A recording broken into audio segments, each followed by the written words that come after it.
მოგესალმებით. მინდა შევეხო ზოგად საკაცობრიო პრობლემას ჩვენს ქვეყანაში. პრობლემა იცით რაშია? იმაში, რომ უსაშველოებს ერთ დღეში 9 მილიონი ნახვა აქვს. პრობლემა იცით რაშია კიდევ?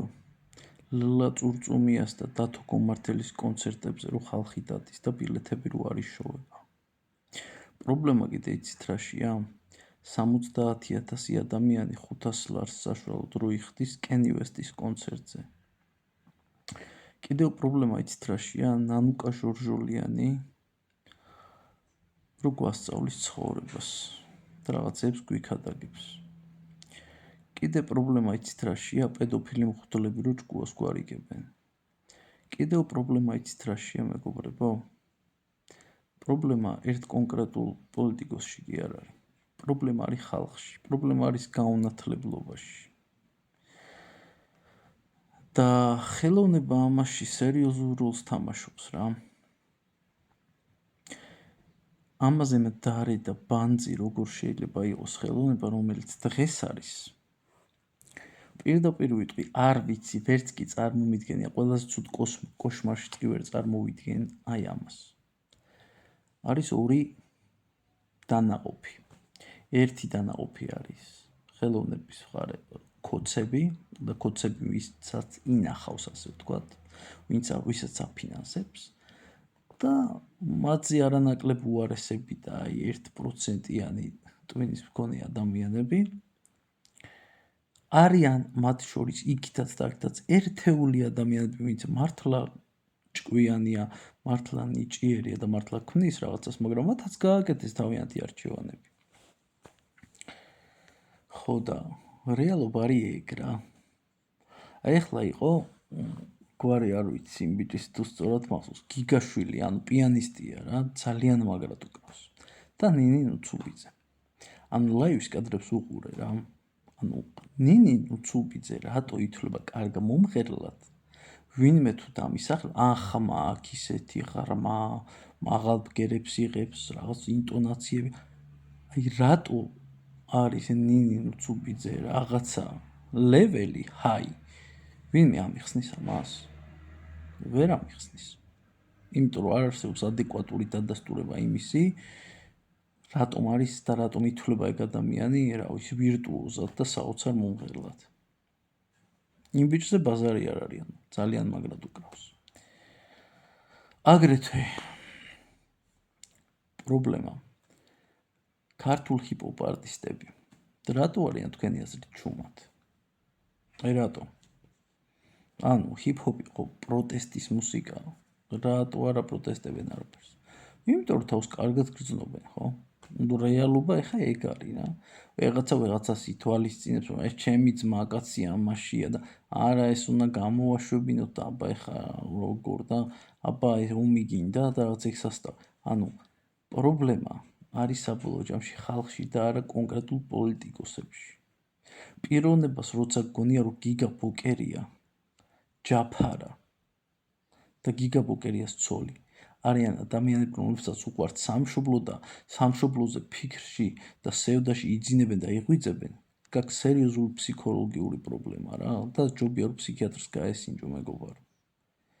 როცა გონია რომ ბატონი ბიძინა დღედაღამე საქართველოს კეთილდღეობაზე ფიქრობს, ფსიქიატრთან წადი გაესინჯე მეგობარო. დამიჯერე რა. სანამ დროა. აზზე მოდით, გამოფხიზლდით და რეალობას შეხედეთ თვალებში. გაუნათლებლობის ზენიტშია მთელი ქვეყანა. კაი, იქით გადადება რაღა გინდა. იმ დღეს შევესწარი, მოკლედ, ლუდის დასალევად ვიყავი და შევესწარი საუბარს რა. 30-დან 35 წლამდე ახალგაზრდა მამაკაცი ზის ფეხბურთს უყურებს და აი ქრისტიანობაზე, ქრისტეზე და ღმერთზე და სარწმუნოებას საუბრობენ როგორ დიდაქტიკით, იცი და დამაჯერებლობით, რომ შეიძლება ის ლუდის ბაკალი თავში გადაგალეწოს, რომ უთხრა რომ არ არისო ეგრეო რა. არ გეთანხმებიო.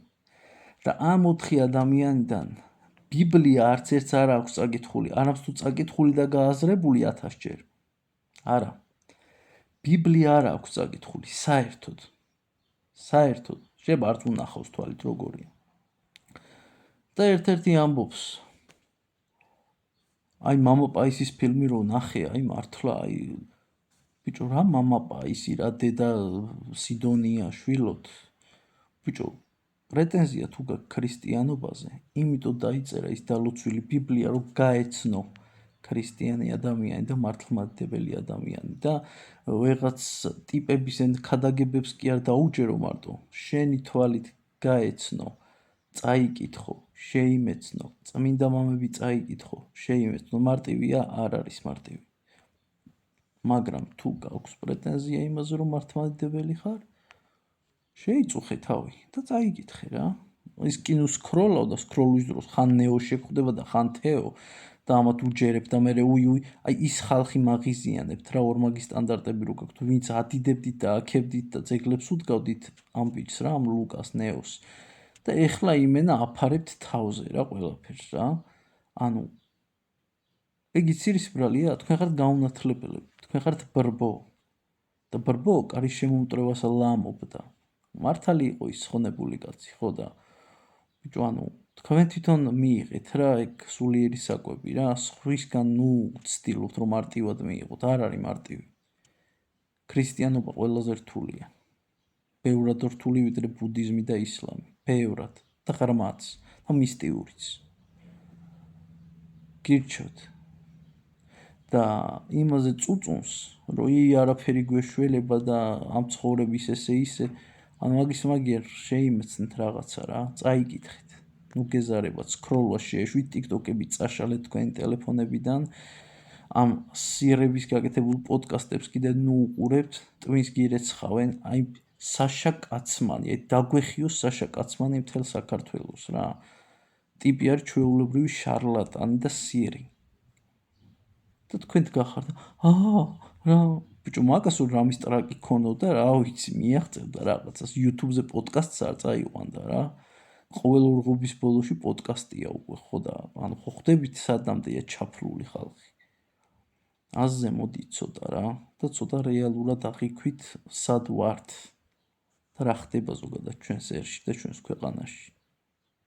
აბა, პაკი-პუკი მიყვარხართ.